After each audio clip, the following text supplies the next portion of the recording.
Hello, greetings. Thank you.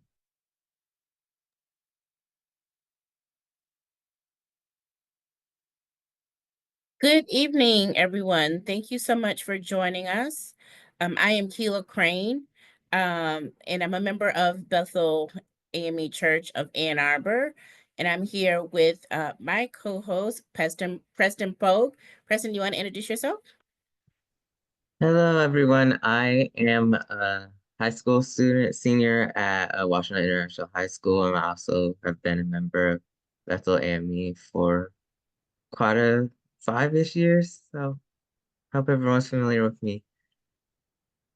And we have the awesome opportunity to present with you this evening our panel discussion. Now what? We know that we just had an exciting election on November 5th, and there's been a lot of questions about what is next. What do we do now that the election has taken place? And there's been several folks that were elected to office that we're really excited about.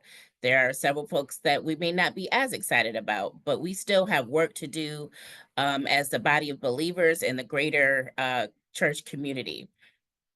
And so we are grateful that you are jumping on this evening on our Zoom for us to be able to have that conversation together.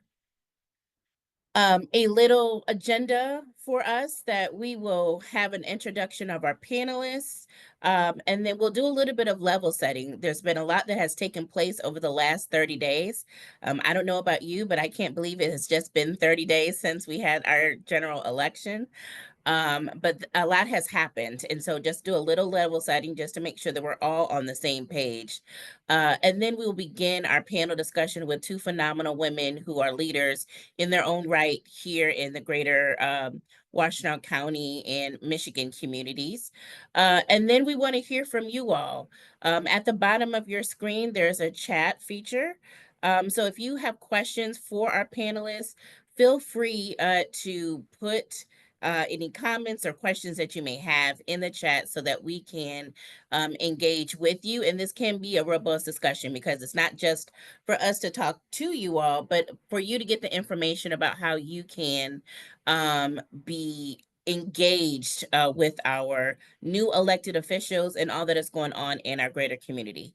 So before we begin, would love to invite our pastor of our house, Bethel AME Church's pastor, Reverend Mashod Evans, to see if he has any words of welcome before we begin. Pastor Evans? Certainly. First and foremost, good evening, everyone. Want to thank Ms. Crane and our special guest tonight, Dr. Patricia Coleman Burns and Ms. Crystal Campbell, for being with us. I know that over the last several weeks, many of us have been trying to get adjusted to the reality of the election from last month. But I think this conversation will help us move forward, will give us both our marching orders and inspiration to face tomorrow with a brighter hope. And so I just want to thank Ms. Crane for the Social Action Committee for the awesome job they have done over the last 6 months leading up to the election, and even with this conversation. And I'm grateful to God for all of you being here. Thanks so much, Pastor Evans. Now we have an opportunity to meet our wonderful guest this evening.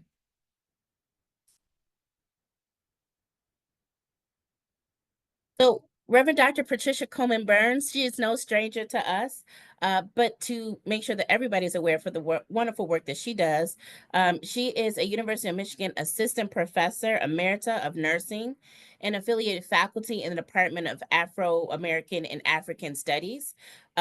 Most importantly, maybe for us at Bethel AME Church, she is the pastor of our sister church in Farmington Hills, pastor of the First African Methodist Episcopal Church there, and coordinator of the Beloved Community Initiative in the greater Farmington area, as well as a member of the Farmington Hills Multicultural, Multiracial Council.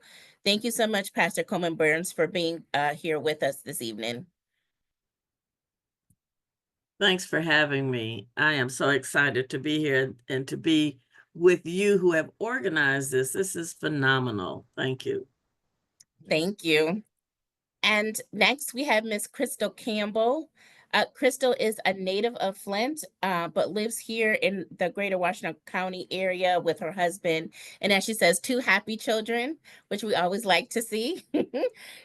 She is a communication professional and strategist, a published writer, and a bibliophile. She is committed to service and is the current vice chair and the board of the trustees of the Avalon Housing.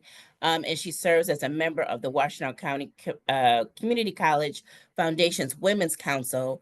The way that I have known Crystal is through her service in her sorority of Zeta Phi Beta Sorority Incorporated, the Rho Delta Zeta chapter, where she serves as vice president.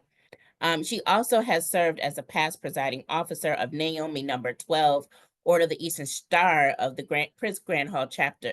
Excuse me, all right? Yeah, Prince Hall Grand Chapter Scholarship Committee, and several members of our Bethel family are also members of Naomi number 12 as well. In her day job, she is the public information officer for Washington County, but she is not here in her official capacity this evening. So wonderful to see you, Crystal. Thank you so much for being here with us. Thank you so much for thinking of me. It is always, always, always a pleasure to be here with Bethel. Yep, Naomi is all in Bethel. Pastor Evans, it is just really exciting to be here with you all. Yeah, and I'm excited to hear from you all, not just for me to share, but I'm excited to hear the questions and to hear the feedback and the perspectives today. Thank you so much.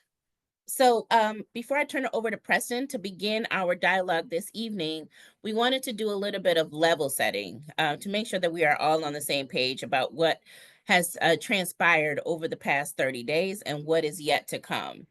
So we know that we had our, the last day to vote, as we call it here in the state of Michigan, was on November 5th.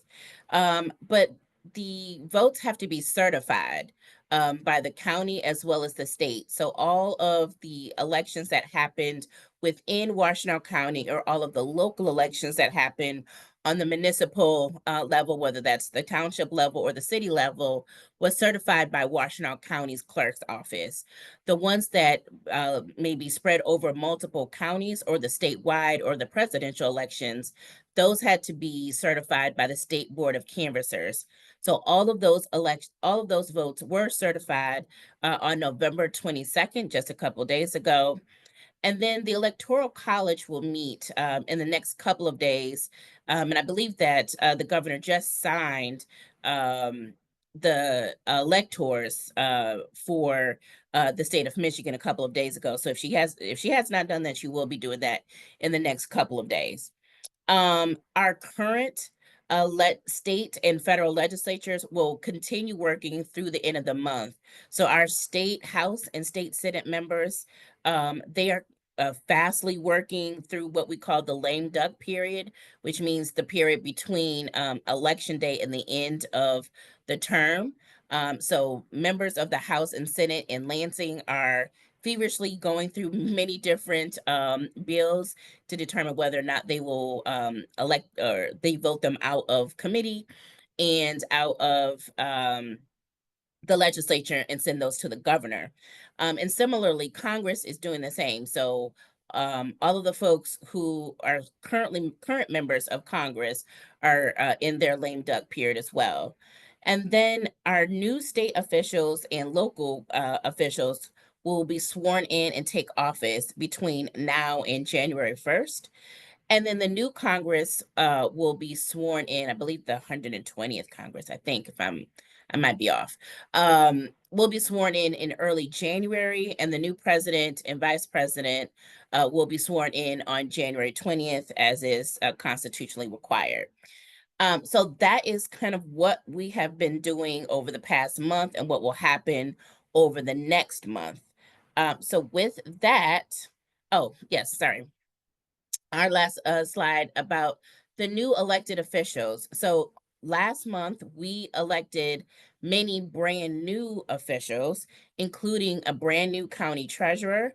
And we do want to send our condolences to the current county treasurer who just passed away, the family of the current county treasurer who passed away just a couple of days ago, unexpectedly. We have a new county sheriff who was sworn in 2 days ago. And also we have a new county water resources commissioner, along with 3 new local judges. Yes, we have 3 new local judges, as well as a new state legislator for Pittsfield Township. So with that all being said, we have lots to discuss tonight, so we're going to go ahead and jump on in. And Preston, do you want to go ahead and begin our discussion with our 2 panelists? Yeah, sure. Thank you for all of that background knowledge. So for our first question, we wanted to ask, now that the election is certified, when does the state and local transitions begin?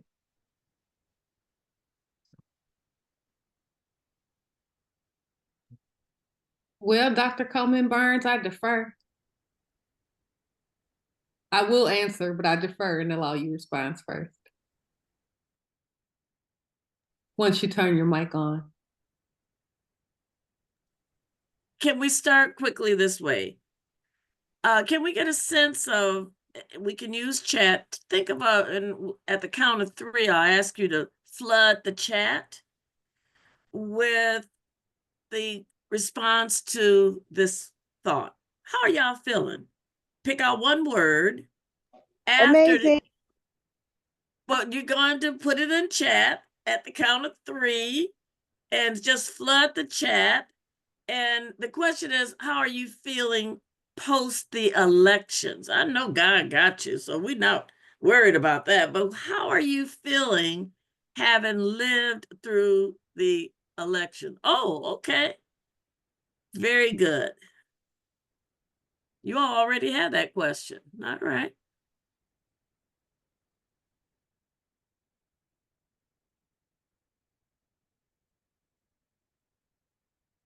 So we see that people have found the poll, are beginning to populate the poll. We see some responses. Crystal, we're looking at people are content, they're unsettled, unsure. And that's why we're starting here, because a lot of what we are experiencing and how we're going to manage it, a lot of the answer to now what is based on real information. So we'll look at that. So people are unsettled. And that's why, and I'm so glad that we are coming together. So if you look at the unsettled and the unsure, it's overwhelmingly the majority of people in this Zoom. Shall we share the results? You want to share the results? Oh, sure. Let me get back to that. I can do it. I mean, it's right Oh, here. okay. Okay. Oops. All right. And I think it's important to start there because the answer, Preston, the question of now that the election is certified, what is the transition going to look like? So I don't know about you, but the day after the election, I immediately started talking to the people who had been elected, knowing and having relationship with those folks, sharing that. In some cases, I felt betrayed by many of the elected officials who came after our vote. And so what we are seeing is that based on both this is a question about the state of Michigan and the local and county areas. So they have different bylaws. And so your here in Washtenaw is a little different. And so you have to go to each of the localities, the municipalities, and see what the process is for installing the officers. So that's at the county level. At the state level, we know that, as was pointed out, that if you saw any of the pictures, they're in this lame duck session where those who are still in majority are trying to push through some bills. And so you're seeing, if you are in that position to have that crawl come across your phone, all of the state reports, this bill was passed. They just passed this. And so we know that people are rushing to pull through and push through existing legislation in the state, while there still is a majority of one party, because come January 1st, or with the installation of the new officers, the House will flip. And just as it will at the federal level, we're going into the federal level, and the Senate, the Congress, and the Oval Office will be populated by one party. So we should be unsettled. Mm-hmm. Yes. Chris? I'm so thankful that you started with that grounding question. How are you feeling? I think after about a month, I've had some time to process. I've had some time to settle a bit. Locally, this is all very close for me. And so I think November, that Wednesday morning, I had that unsettling. I had that uncertainty. I had that betrayal. I had some rage. And then I feel like I started plotting and planning. And I started texting my friends and my sorors about what we needed to do to make sure that we would be okay. And I think what I realized in those first days is we've been here before. Yes. We've been here before. And so we will be resilient and endure through this time. So when does the transition start? What I can say for the county level is that transition started the Wednesday after the general election.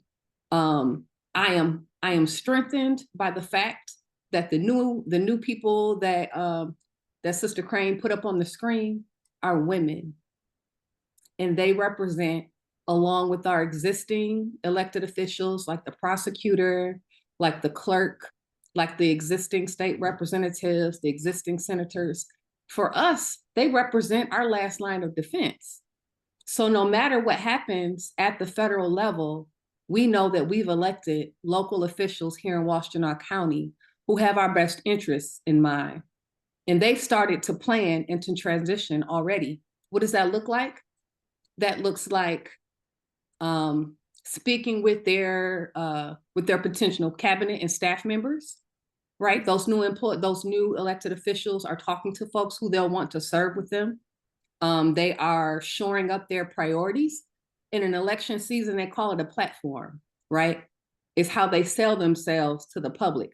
After November 5th, it becomes your strategic direction. And so they're shoring up that strategic direction. They're talking to their allies. They're figuring out, if they're a new elected official, they're figuring out the practicality of how these systems operate, not just on a theoretical level, but on an applied level. I can share this because the press release just went out, but our brand new treasurer was sworn in today. And so she will assume responsibility for our treasurer's office moving forward. And she is ready.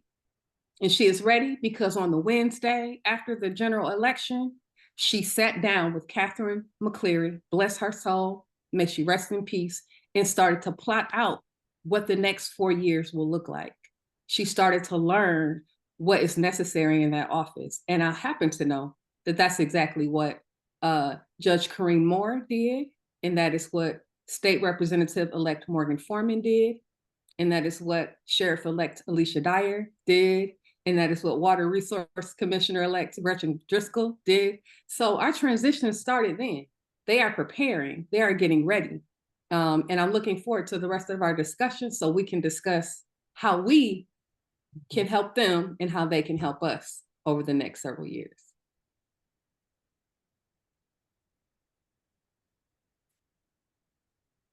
Fantastic. Well, let's just jump into that, Kristen. I'll say with you. So, Sure. how do we properly engage these new electeds, and any other persons that may be appointed by these electeds? Because that's something that's often not discussed. Yeah. So let's just talk about that. What is our role in engaging with them?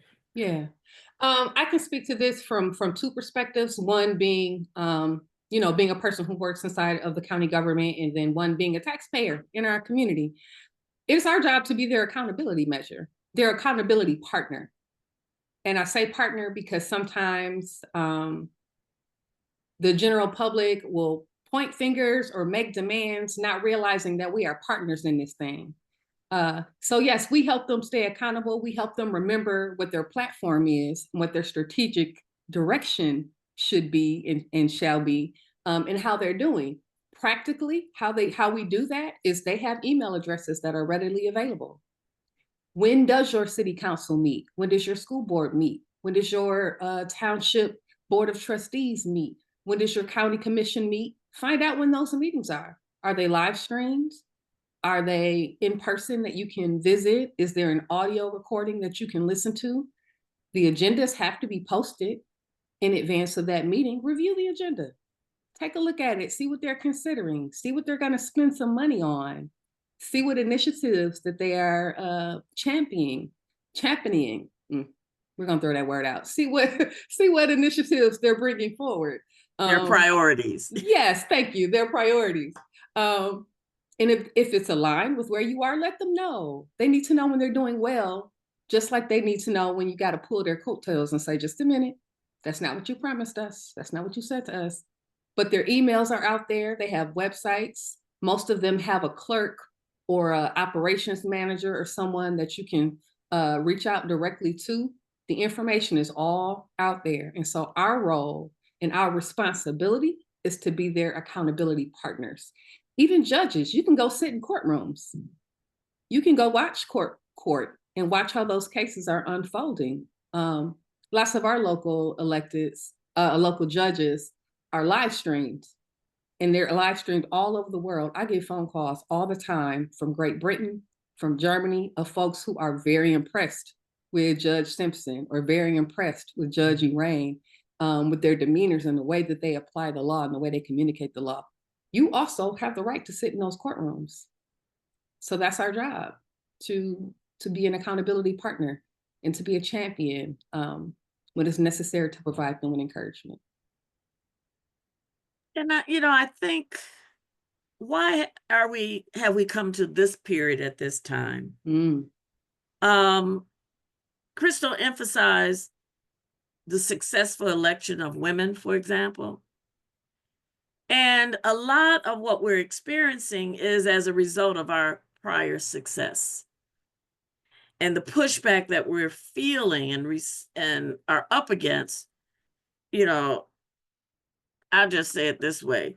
Some folk, just anytime that we make an advancement, they just are not happy. I think of the color purple and Sophia and her children. They were so well taken care of. And the mayor wanted her to stop taking care of her own children and come over there and take.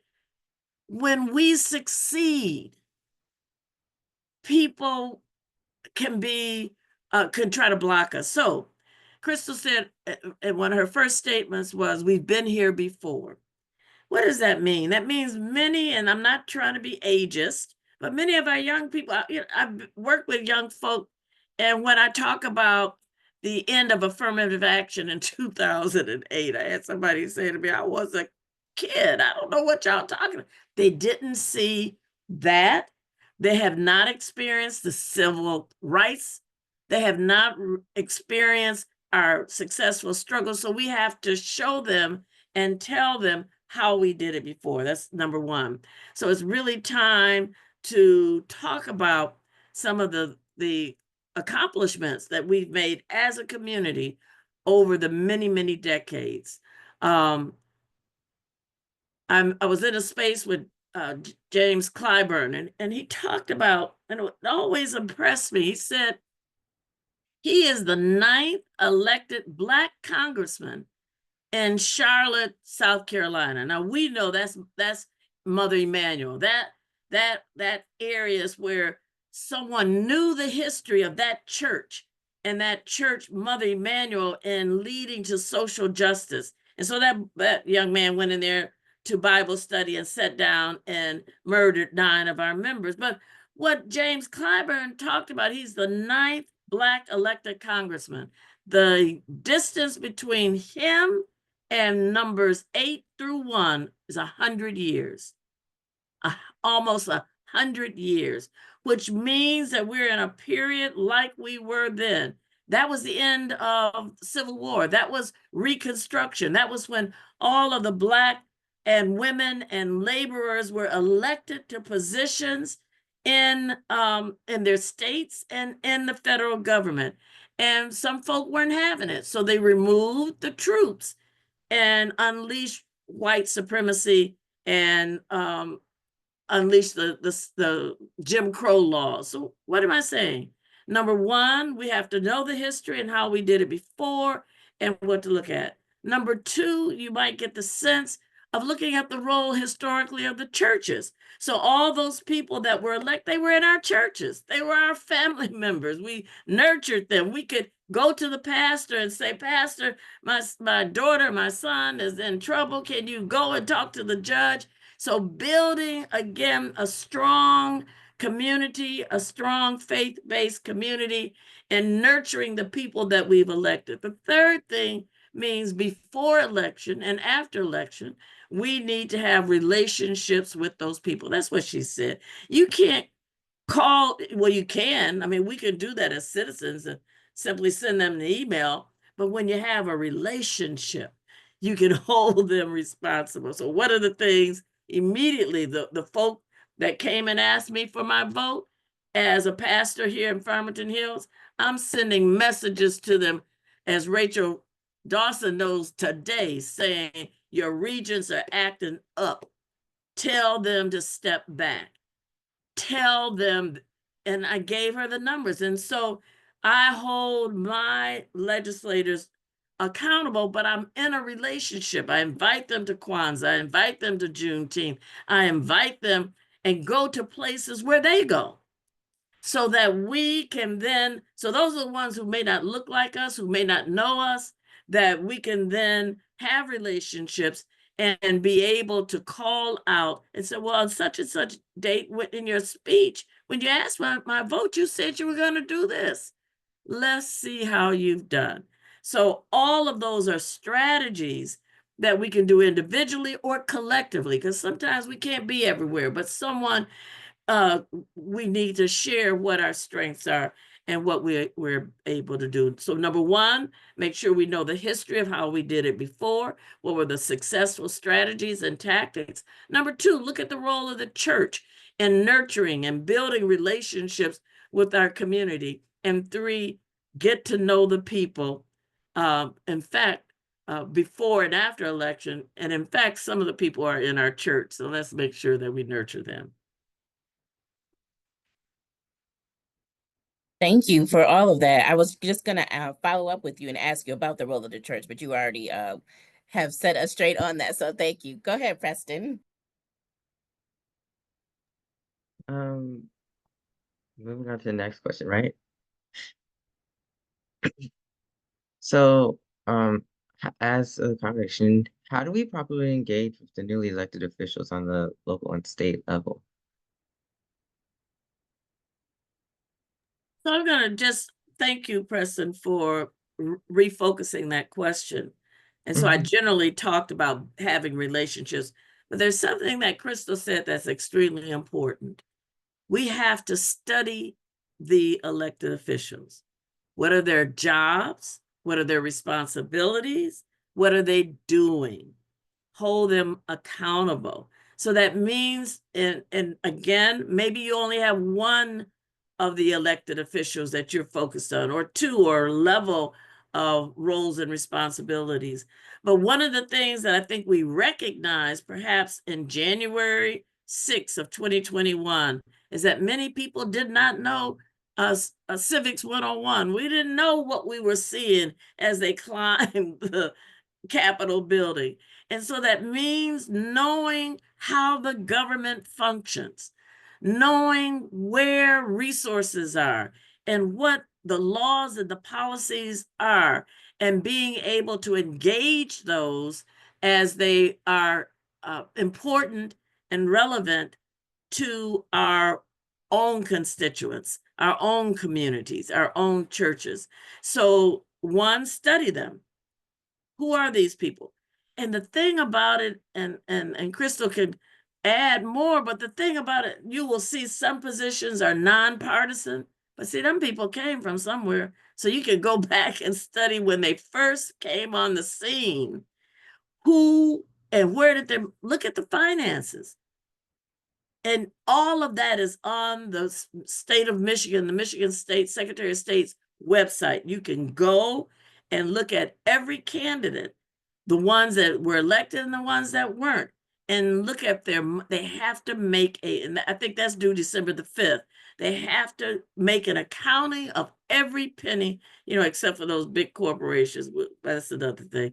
But they have to have an accounting. And so you can begin to do your homework and understand the profile of the people and sit in their course. That's what she said. Go see, go watch, go look and see what they're doing, so that you know where you might want to insert yourself in the future. I don't know that there is a lot to add there. I don't. I think we are at an advantage here. As you mentioned, you've got members in your church who may be elected or appointed officials.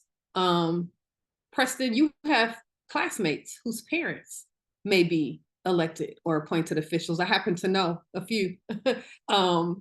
Yeah, so you can also meet them where they are, see them where they are. They shop at the grocery stores where you shop. They go to, the same retail stores. They are going to the same restaurants and Coney Islands that you're going to. And so you'll see them in your neighborhoods. You'll see them around and about. So I would encourage you to, and they're people just like we are people. I know sometimes for some people, they can be intimidating. They can come across as intimidating. But to remember that for the bulk of them, it is their joy to serve. And they recognize that it's their mission and their purpose and their role is to serve. And so they are excited when they're approached, right? I think another way that we can engage, in addition to, learning the agendas and learning the proposals and sitting in the courts.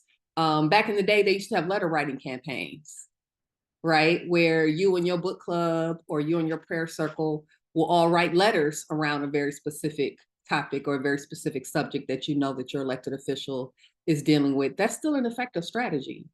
Squeaky wheels get oil.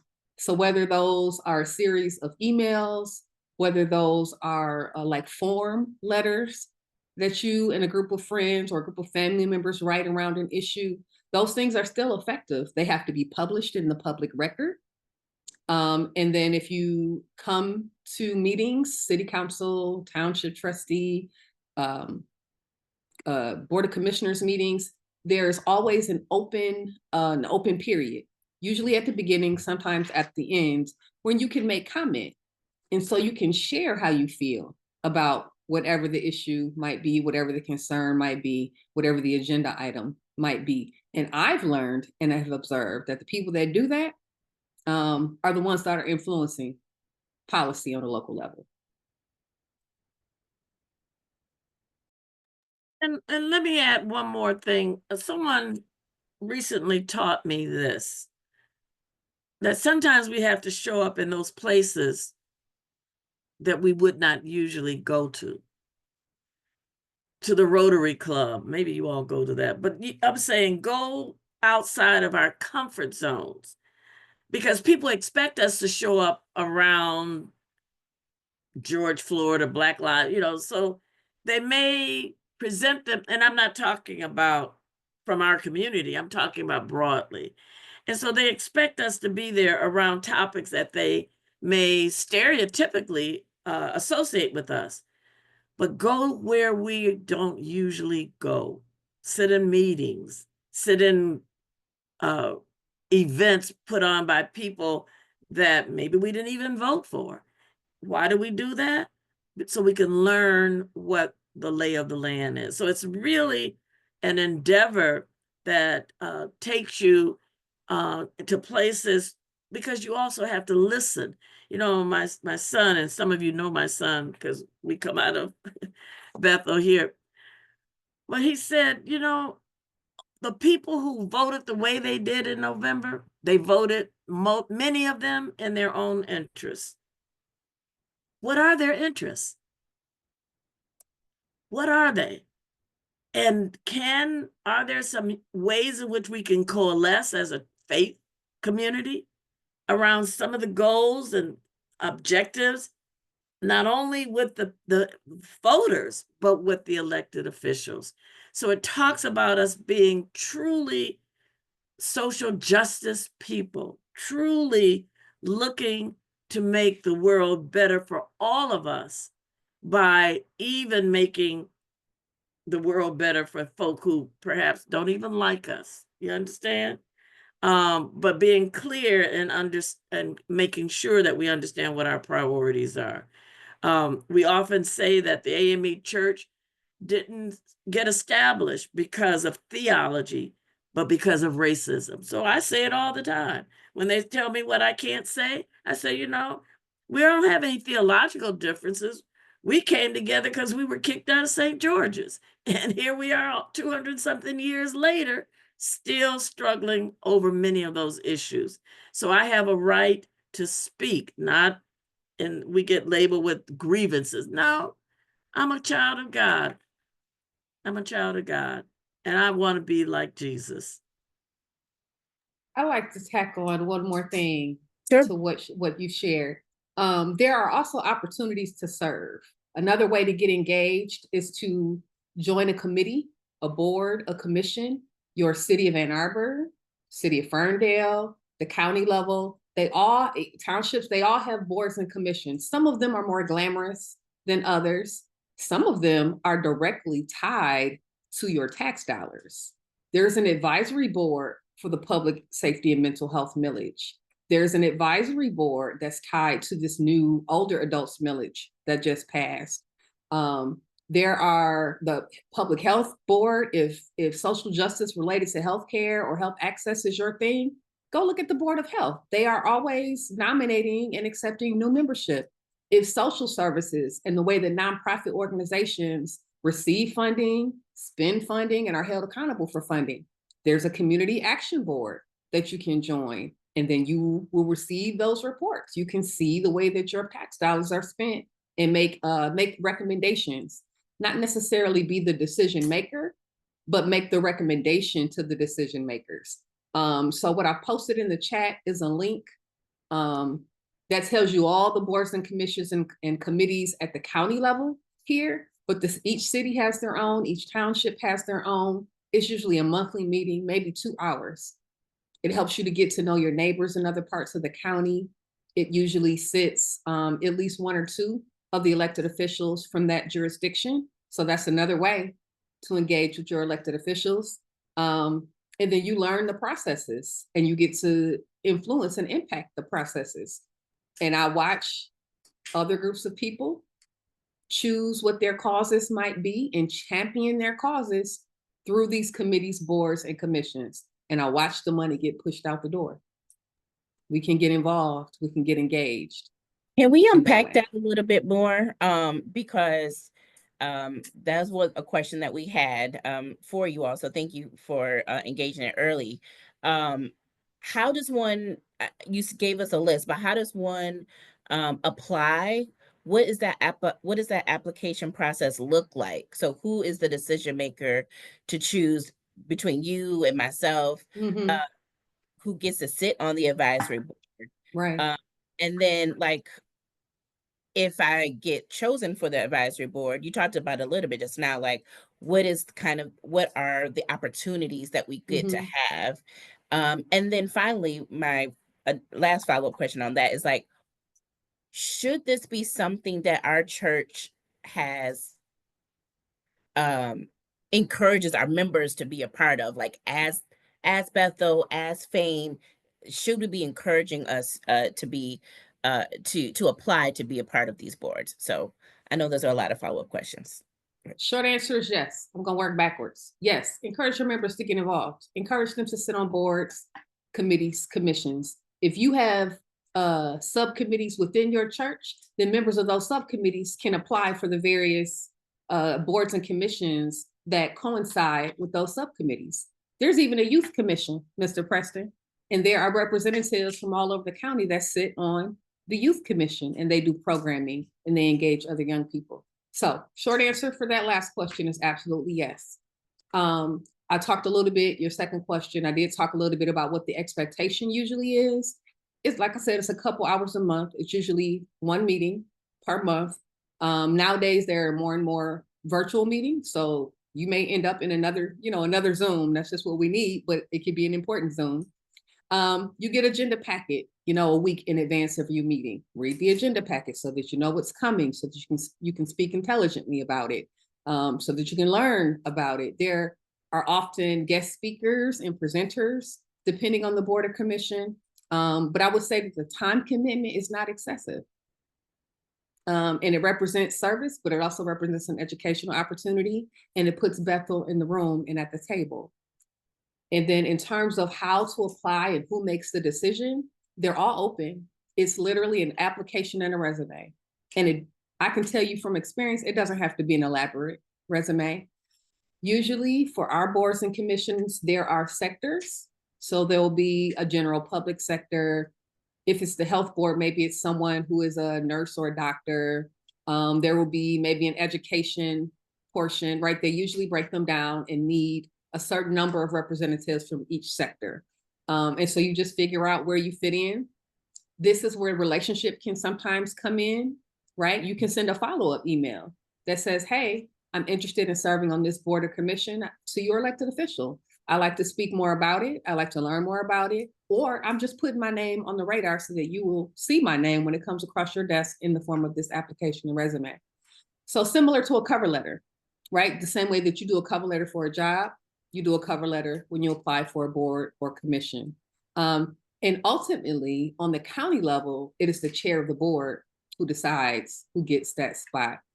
And what I've observed over the last few years is an attempt to diversify some of those boards so that it's not just the same old players. I love that Pastor Evans came on, and I will sit back and defer now. Yes, Good Pastor evening. Evans. Yes, and I hope I'm not out of line, but it's been about 5 years now. So this was immediately before the pandemic. I was approached by a member of our community and 2 members in our congregation about serving on the Independent Community Police Oversight Commission, which was a newly formed board for Ann Arbor. And really at the time didn't have an idea of what I was getting myself into. But as Sister Campbell shared, the desire was to diversify the board, and me serving as the pastor of Bethel and representing a BIPOC community within Ann Arbor, it was felt that my voice might lend a different perspective. And it was such an education, just to learn not simply the way that Ann Arbor government works, but the way in which our county and state government work. And there were times where I literally had to write down certain things because I didn't know exactly what it meant. But I learned relatively quickly and feel so much more empowered that the individuals who serve, they may have a passion for service, but they serve, part of their responsibility is to serve the people. And so we can't take that for granted, because sitting in those meetings, because there was a public forum portion, just the passion with which some people spoke. And particularly in Arbor, for their city council meetings, there may be 15 people who have their name down for public comment. And if there's something they're passionate about, they'll bring their neighbors, they'll bring other people in the community. I remember there was once an issue regarding the Sister Lakes over in the west side of the city. and some possible development. I mean, the council chambers were packed. And so as the city councilors are looking out into the council chambers, they're seeing votes of taxpayers.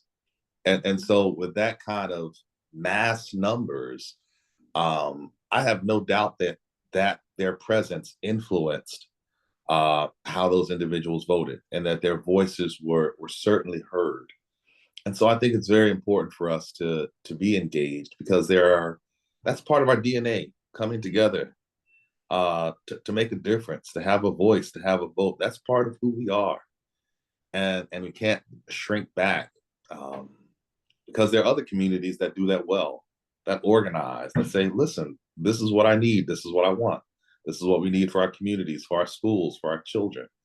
And in those spaces, the individuals whose voices are heard loudest oftentimes will get the most attention. So I'll end there. Just wanted to share my own experience serving on the Independent Community Police Oversight Commission. I served for my 2-year term, and it was an amazing education to learn how city government worked, particularly in Ann Arbor. You know, I want, thank you, Pastor. I want to add a couple of things that to pull out a couple of things that Pastor Evans said. Number one, what I think about, let me do it this way. Think about a strategic, and I do not play chess, but I know what it looks like theoretically. If you talk about all of the chess people on the board, finding out who they are and what each of the assignments are, and lining up people to be in those positions. So that's what I want to, so that somebody, Crystal, Preston, a list of all of the available elected and appointed positions in your region. Someone pull them out, look at the dates, how they, is it an appointment or is it an application? So having a sense of the lay of the land of all of the positions. The second thing, most of us, and I know many of you on here, it's about who says your name in the back room. When those people are in, who shall we have? Oh, I know someone. Oh, and then, so in order for us to have a sense of who we can recommend, a lot of the appointments, how I got here, somebody knew of me and said, oh, why don't she come here? It's whose names are mentioned in the back room. Training and preparing people, young folk. There's a session going on, or has it gone on, Pastor Evans, on parliamentary procedure, that anybody can go in the AME church, learn what the procedures are. Most of us can't speak up because you don't know the rules. You're in the meeting and they're talking about motion, consent agenda, and you sitting there thinking, well, when do I get to speak? You got to know the rules for different platforms. So some of the training that we can do with our young people's division, our older people, parliamentary procedure, how these things work. And so then again, finding how we can teach each other, sharing, if I'm stepping out of a position, having somebody in mind that they're ready to step into where I'm stepping out, that we always have someone in mind that we can pass the baton on to, as we're also training our next generation how to speak, how to do motions, how to organize. So Pastor Evans said something very important. When I have something really hard to do, I'm not going by myself. Sometimes I do. But, hey, can you go with me? Let me make sure I know what the room looks like when I'm there, so that I am not only knowledgeable about what it is that I'm engaged in, but I'm prepared, that I'm equipped. 100% agree with that. I'll just jump in before Preston has his next question. That's where I learned parliamentary procedure and how to run meetings, was in our YPD. We have robust YPD and still do have a robust YPD at Bethel, and that was an excellent training ground for us and the kids that I grew up with to learn that fundamental skill that has lasted this long and will continue in my work. If Rachel, if you want to drop a question in the chat, we're gonna open it up to the audience in just a second, but Preston has a couple more questions to ask our panelists. Preston, I'll turn it to you. Thank you to both pastors and Ms. Campbell for their words. As a summary of that, it's important to have a plan of the plans and expand off of what you know and research. We want to do more than just have concepts of a plan. So I think that'll guide us to our next question. So what do we do with the energy we had for the 2024 election in the meantime?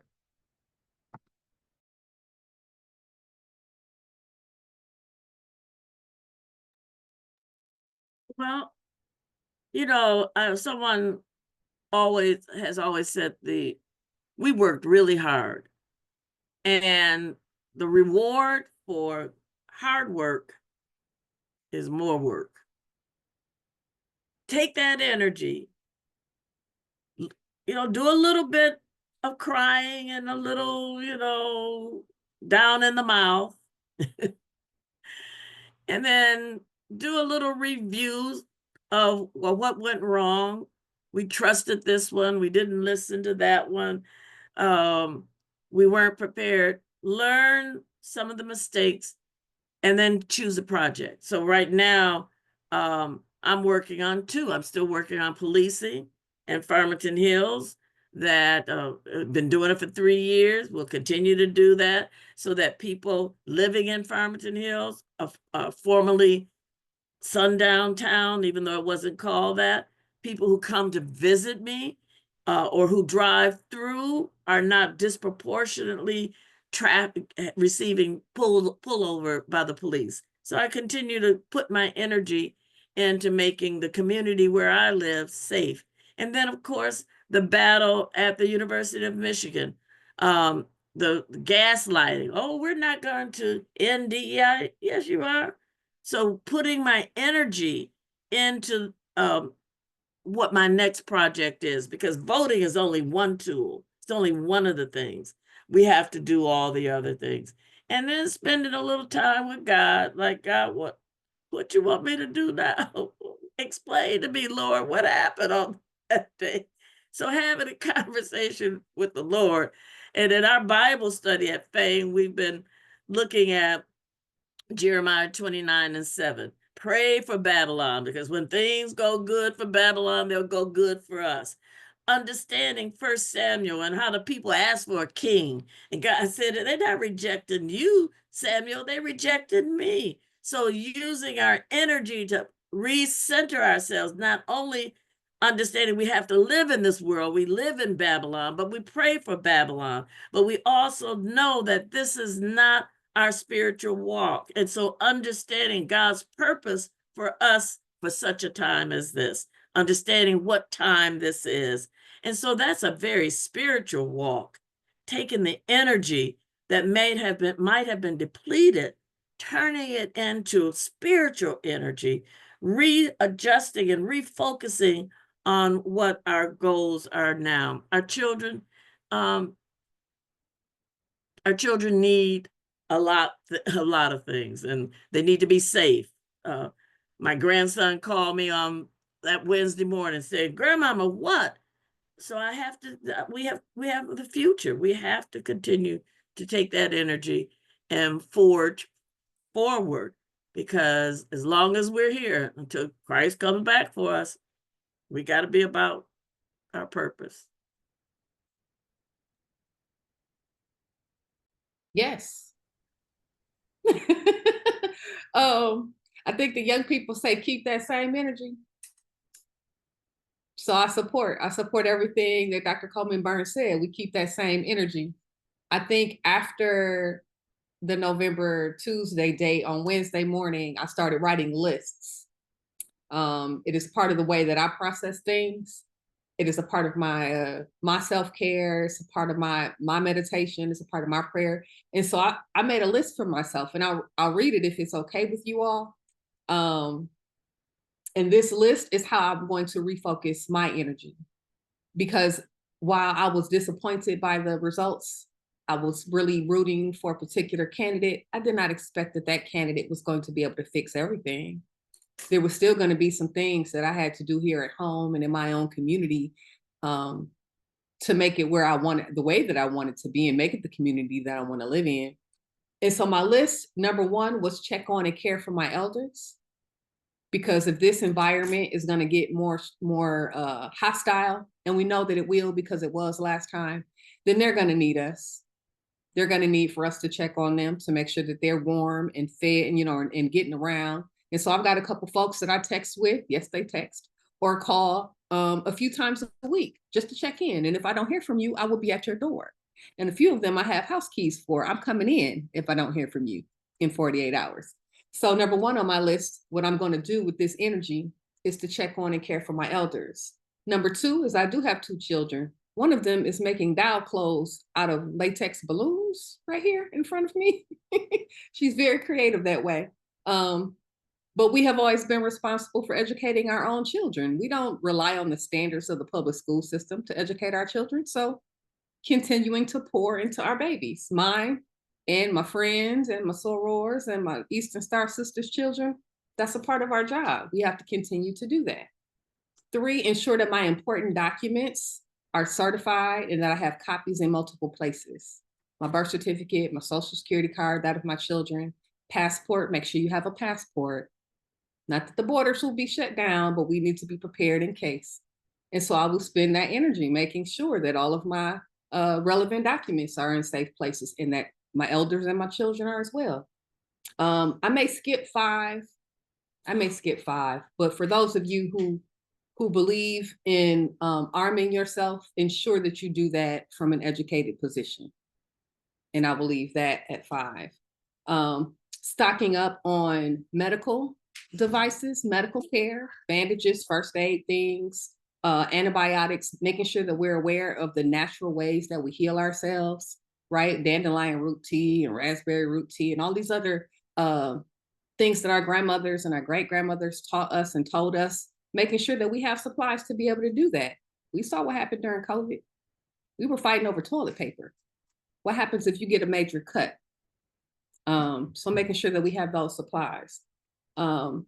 Having skills that we can barter with one another. These may sound like worst case scenario things that I feel like I'm pouring my energy into, but I just mean to be very practical. I have friends who sew and can, hem and can tailor garments. I have friends who are very good around planting of food and herbs. I've got friends who can. I can't can, but I know that I can trade her. I'll redo your resume. You give me 5 cans of beans for the winter, right? Or tomatoes for my tomato sauce, or whatever the case might be, skills that we can barter. Studying the law. You all have a lawyer in-house right here, right? That can help you understand your basic rights.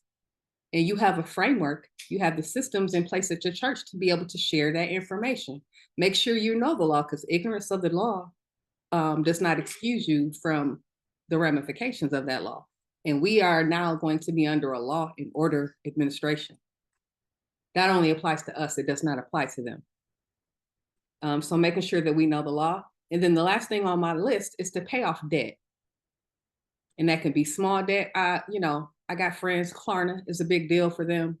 Pay now, I don't remember what it's called, where, you get on Fashion Nova and they let you buy it now, but pay it later. We had a layaway. Well, now they can do it electronically. It's time out. It's time out for Klarna. It's time to pay down the debt, pay off the credit cards. It's time to make sure you have cash in your home. Just so that if the debt is called in, come February, March, May, July, 2026, 27, 28, you're in a position where you don't have to worry about losing your car or your home or any other assets because you owe an institution that is now indebted to the current administration.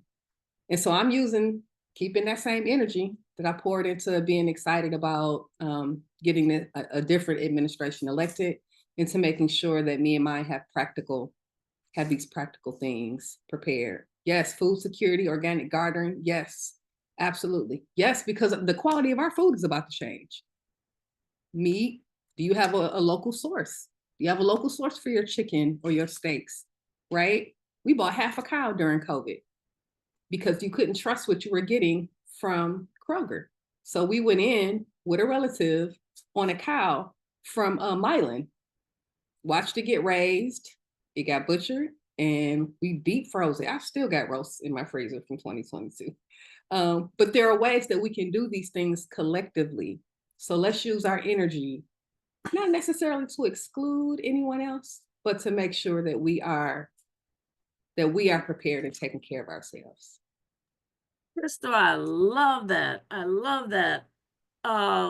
We don't have to apologize. My children look like me.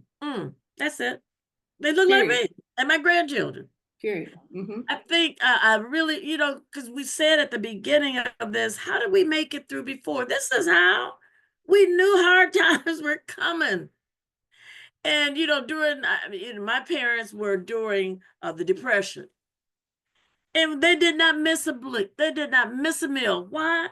Because they would go down to grandmama's house in Alabama and pack up on all that food and bring it back. Mama would can food and we'd have food. We never suffered a beat. We need to use this energy with the idea that of the worst case scenario in mind. And how dare I say that? Should you be hopeful, Dr. Pat? Do y'all remember? I remember Mother's Day of 2021. I was talking about this in Bible study last night. 2021. No, yeah, 2020. Mother's Day 2020. My children came and we sat in the garage because we didn't know what that COVID was. And that man was saying it was going to go over. Do y'all remember what we had to do for the next 3 weeks? The churches shut down. Broadway shut down. Do y'all remember that? That man deregulates everything so they can make more money. So part of what we're saying, not to scare anybody, but to look at not only what we've done in the past to survive the period that's in front of us, but to understand what is likely going to unfold. You saw Nazi flags going outside of a play for the Diary of Anne Frank, and nothing was done. So we know New York. Well, so use the energy. And so one of the things that I say to my family, in addition to what Crystal has said and what you put in chat, is come up with a safety plan for your family. We talk about it in terms of, if the power goes out or if the electricity goes out. So we have this safety plan of how we're going to reach each other. How we learned that during the shutdown. I forget what year that was, 2001 in Detroit. Nobody could communicate. We said we would never, ever be out of communication. And so, for example, if we were here in Farmington Hills and let's say the grid went out in this whole Southeast, so you had a point person in, for us, it was Columbus or Cincinnati, that we could call. So have a safety plan. I've said to my children today, not that I want them, I said, can you track me? If I'm out there, because, I'm a widow now. If I'm out there in the world, can you find me? So I need to use some of the technology. My sister and I, we have that Find Your whatever, I can follow her wherever she is, but my children don't have it on me. I don't need it on them. But so coming up with using the energy to answer the question, we only have 2 years, by the way, not 4. We're not going 4. 2 years, elections are going to be up again. That house flips every 2 years. Get ready for the next 2 years. So in the 2 years that we have now, how are we going to make it through? Come up with a safety plan, come up with a survivor plan, come up with using the time to do all the stuff. You got a lot to do, all that energy. You got to learn all these positions, all the appointments, all the elected, all the things they do. You got to learn parliamentary procedure if you don't. Yeah. So there's a lot to do with the energy we have.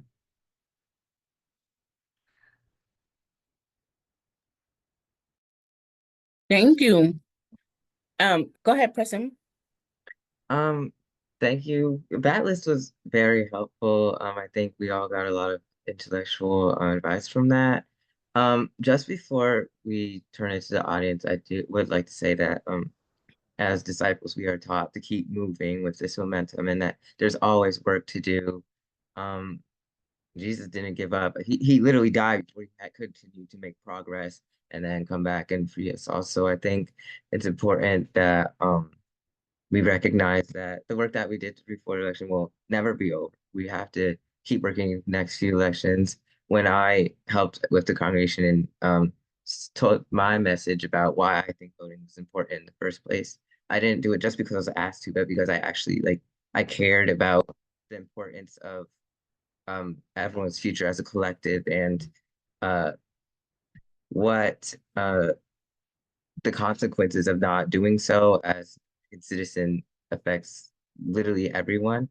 So I know we all understand how the outcome of the election may not be exciting for us, but it is time for us to keep moving in the direction where we can be living. It doesn't matter how fast you can crawl, you can walk, you can run, you can fly. However, we want as a congregation to be able to build concepts and move forward, like Ms. Campbell stated in her list. I think we can take it to the audience now, right? Yes, we absolutely can. Thank you. And we were so proud of you, Preston, in your presentation before the church. You did a fantastic job. So we can open it up for questions. If you have questions for our panelists, feel free to either put them in the chat or you can also raise your hand. If you're going to raise your hand and come off mute, we're not going to ask for soliloquies. We're asking for questions so that we can get to as many as possible. So I will turn to one of our Social Action Committee members, Renee Pitter. Sister Renee, you can come off mute and ask your question. Thank you. The question that I have is, and I may have missed this, I'm not sure if you guys mentioned this at the beginning. My question is around the role of the media, specifically local media. And the reason I asked that question is because when I was voting, I was really committed to focusing on my local elections. And when I was doing by research, I mean, Google Schmoogles, looking for people, it was incredibly difficult to find articles about judges, articles about state representatives, those kinds of things. So I'm just wondering if there's ways that we can encourage our local media, whether it's Washington County, Detroit News, to do more stories on local officials so that we can be more aware when we're making those decisions. Thanks, Sister Renee. Crystal, Reverend Coleman Burns. This is a micro answer, I guess, or a micro strategy. Reporters live off tips. Tip them off. Send an email to the newsroom that you want to know about this or that. And they'll typically follow up. If not with you directly, then they'll go, oh, there must be something there. And they'll make at least a phone call or send an email. And then there are local organizations who are not necessarily press or media that are invested in making sure that we know who our local candidates are. I'm thinking of the League of Women Voters. I'm thinking of the Interfaith Council for Peace and Justice. They tend to put out guides of local candidates. They tend to host nonpartisan forums.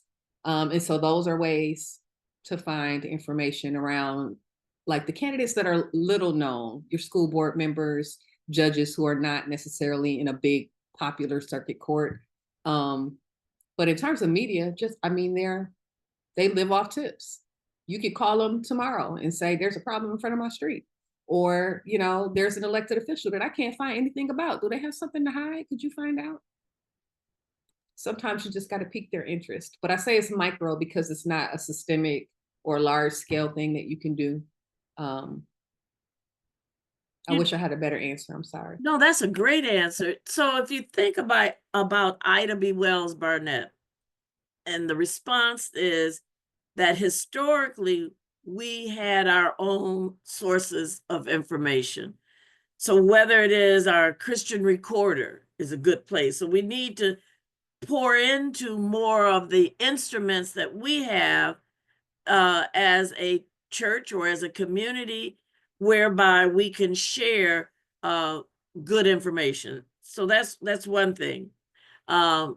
Raising our journalists. So, you know, we need some journalists in our, so we start with YPD by asking them to be news recorders. You know, I know that one of the things when I would go to General Conference, when Bishop Ingram was running, you know, we did the news. Now they're doing it electronically, but constantly building those skills. The other thing, back in, you know, my history has been long. I worked for Motown. I was in public relations. And what we would do would be to court the media people so that they would put good stories out about our entertainers. So I won't, you know, don't say anything about this, but I would take them to the 20 grand. That was my job, to go and court the media people. And so then when we fed them, Crystal, the story, they published it. So again, here's another example of building relationships and having those skills. So I think, Renee, the whole thing of having a curated list of possible resources, I've seen other groups do it. When elections came, you could almost, and now because everything is linked, hyperlinked, they had hyperlinks to everything that you could go through, and we need to make sure that we curate our information for our own community. Thank you. Next question, Rachel.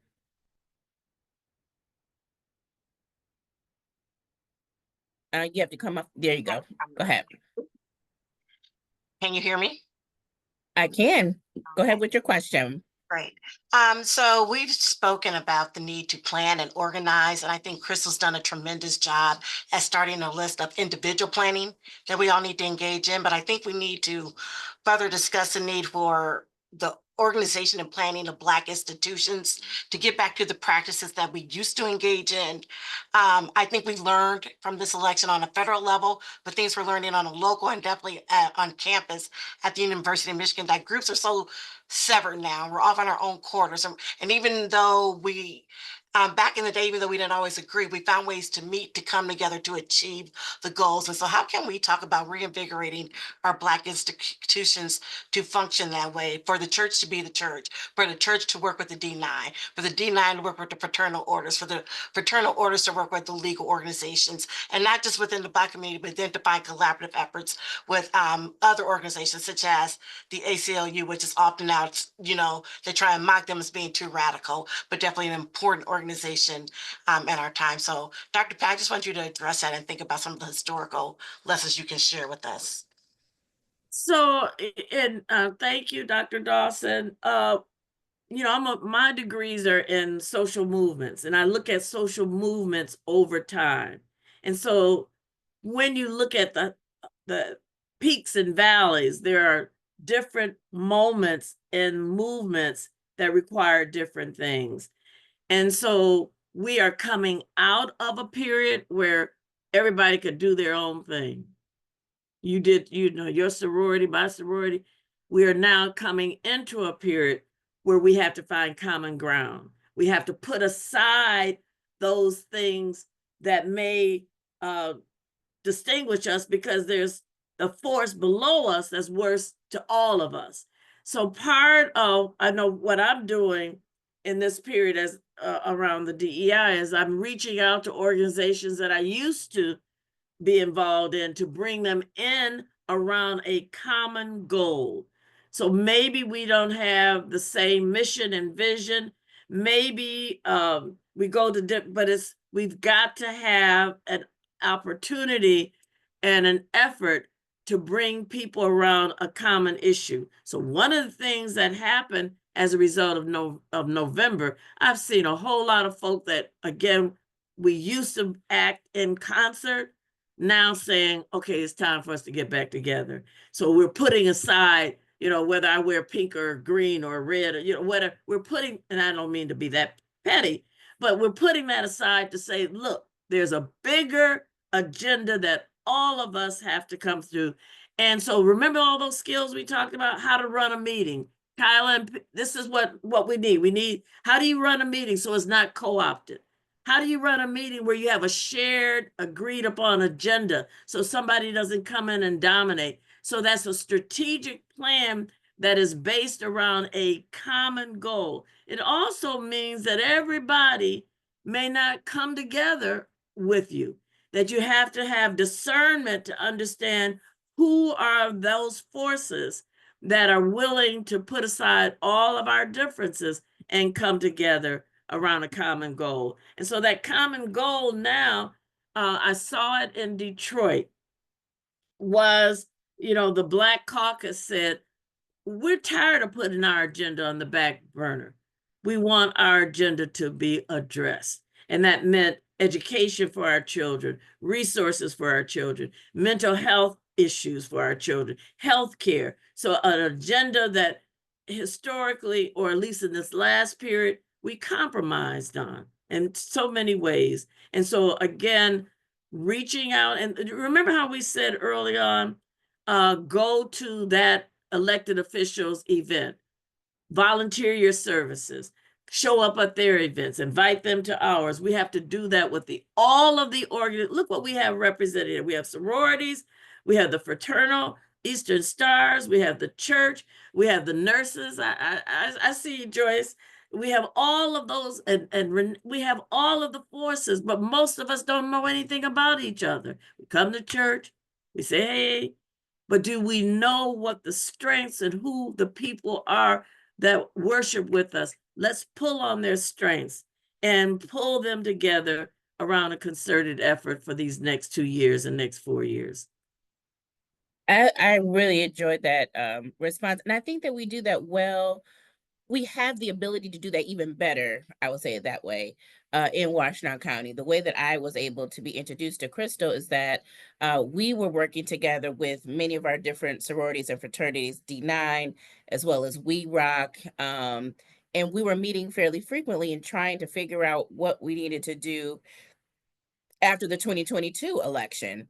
But things happen. We are all busy people and get pulled in 50,000 different directions. But I do think that this could be another opportunity for us to weave into ourselves together to be stronger and do that work that you're talking about, Reverend Coleman Bird. So thank you for that. I want to address Pastor Evans' question in the chat about mental health, because I'll be transparent that it took me down this election. I think everything with most people on here know what my real job is. And so just getting ready for the election in and of itself is a mental and physical exercise. But after the election, it took me weeks to get to a place that I am today. Just I couldn't wrap my mind around how to articulate how badly I felt about the aftermath of the election, and still working on it with a therapist. Amen. And so, and so I honor your question, Pastor Evans, and I would love to hear what both of you will have to say. That for many people in our community, particularly Black women, but many people in our communities, the results of that election on the federal level, maybe not so much on the state and local level, really was a blow to us. So how do we make sure that we strengthen and repair our mental health for the road ahead? Because we do have a road ahead, a road to go. We have to move forward. So, and Pastor Evans, if I didn't articulate your question in the way that you thought, please do come off mute. No, you hit the nail on the head. Thank you. Crystal, do you want to start? Sure. First, I'm glad you're working with a therapist. We need Jesus, Yes. and we need therapy. I have Yes. both. I do have a therapist, and so we talked a lot during the pandemic about demystifying and I can't think of the word right now because that's what happens. The stigma, destigmatizing therapy, right? So seek assistance. I would encourage folks to seek counsel. That's okay to do. It's important to do. The bigger thing for me is get somebody else to do it. A lot of times I feel like we say yes when we don't want to say yes. I have this really badly, to say yes when we don't necessarily want to say yes. But in order for me to sit down, or for you to sit down, or for us to sit down, sometimes you got to say no for the sake of our own mental health. Another thing for me is turning off social media. I had a problem. I've replaced it with a very with a word game and a number game that I probably play now instead.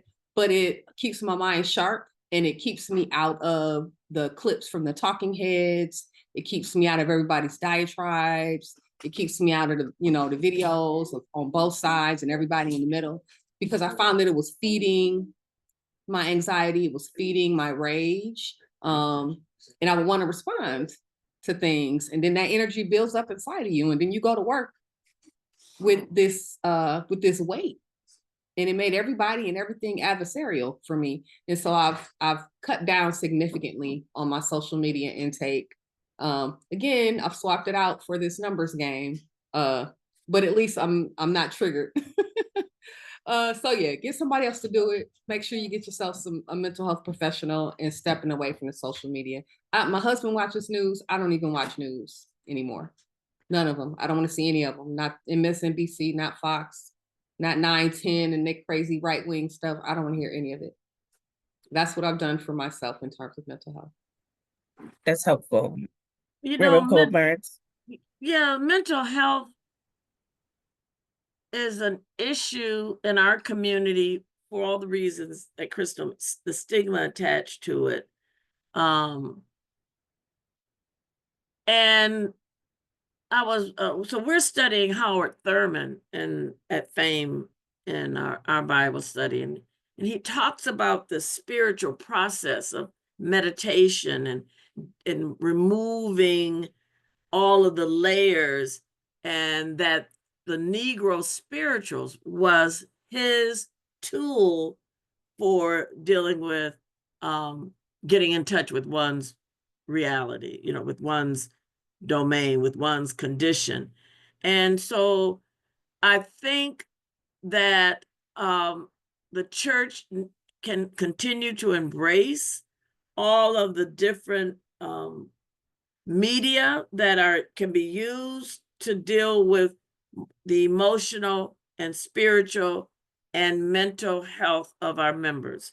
So singing, and now that we're coming out of COVID, dancing, all of those things that the church has historically provided. But also, my history in the women's movement is we did group therapy.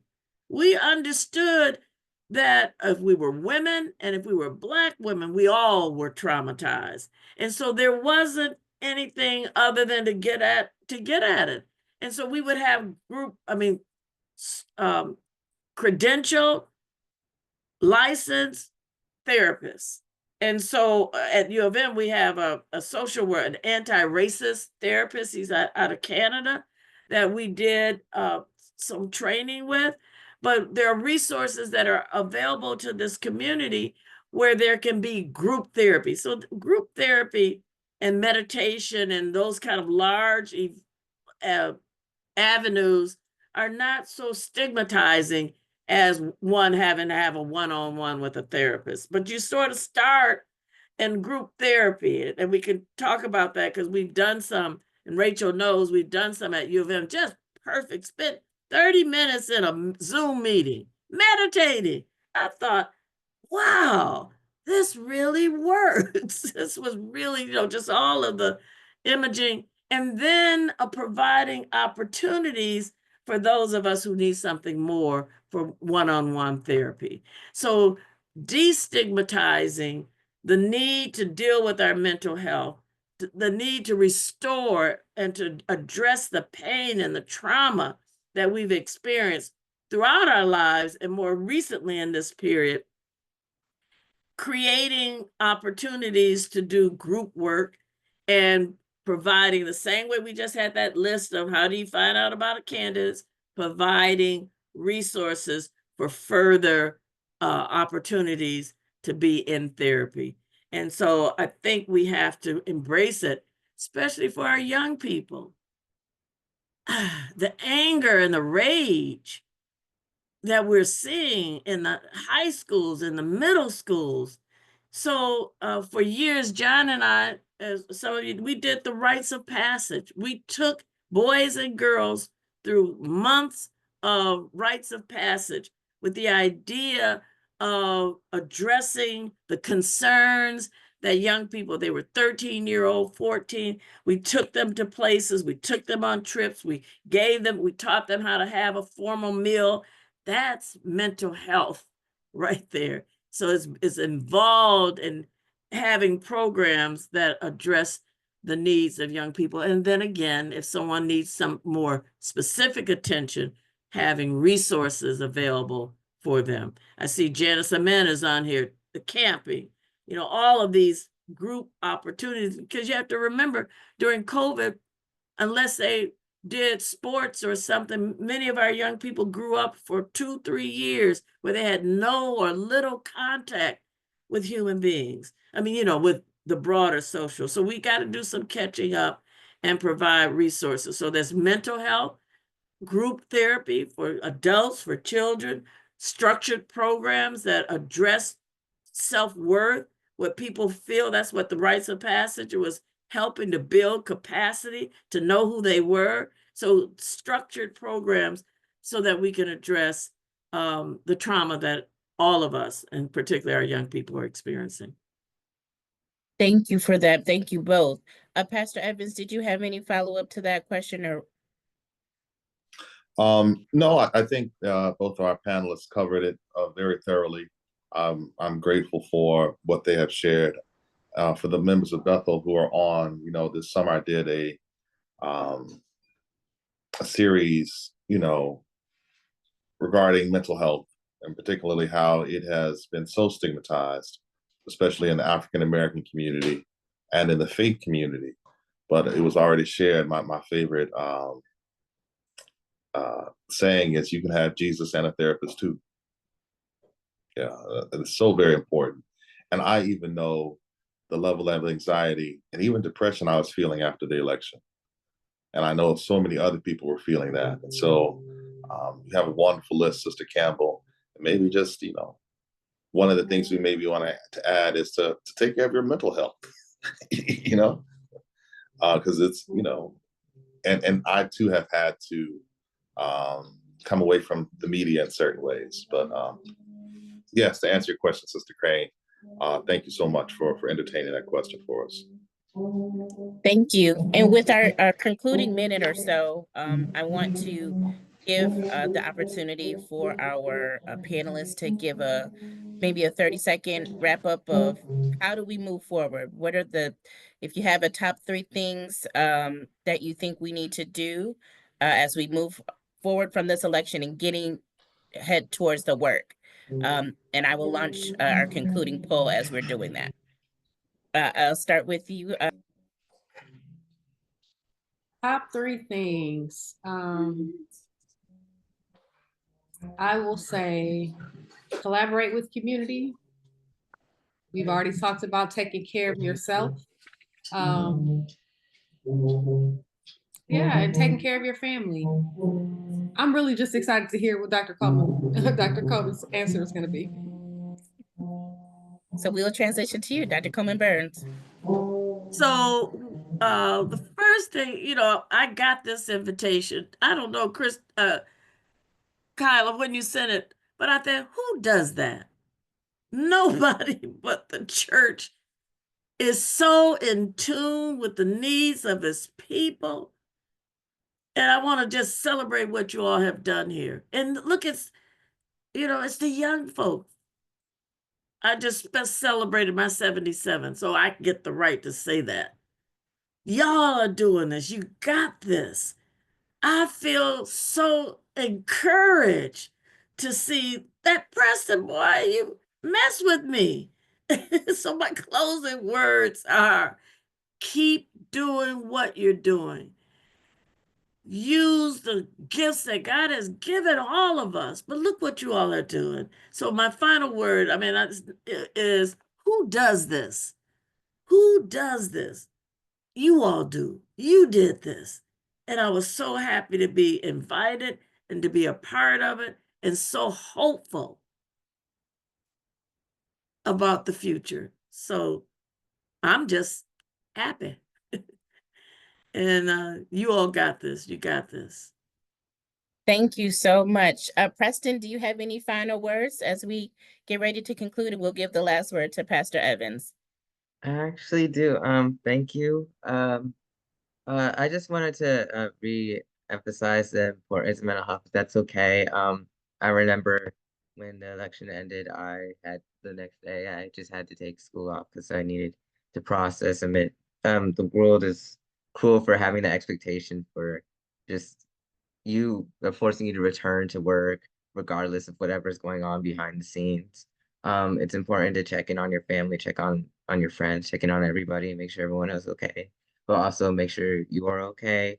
Um, and it works like grief. Like these 4 years will be long, and well, actually, it might not be long, and you never know.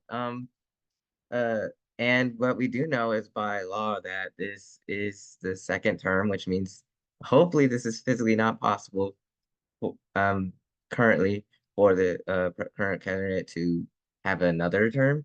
So we know that we can make progress with that and move past that peacefully, hopefully. And with that in mind, I think that's what that's basically what yeah. Thank you. Well, fantastic. Thank you so much for co-hosting today with me, Preston. I really appreciate it and looking forward to for more of your advocacy as you continue. Pastor Evans, we will conclude with you, sir.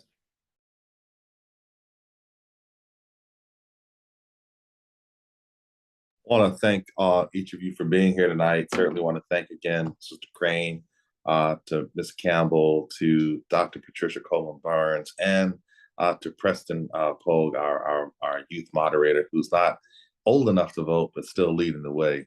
And for that, I am extremely encouraged, and that's why I responded as thus. And just knowing to know that, I'm certainly praying, I am prayerful. I'm praying for each and every one of us. And if it is appropriate, if I can share a blessing benediction, Sister Crane. Yes, sir.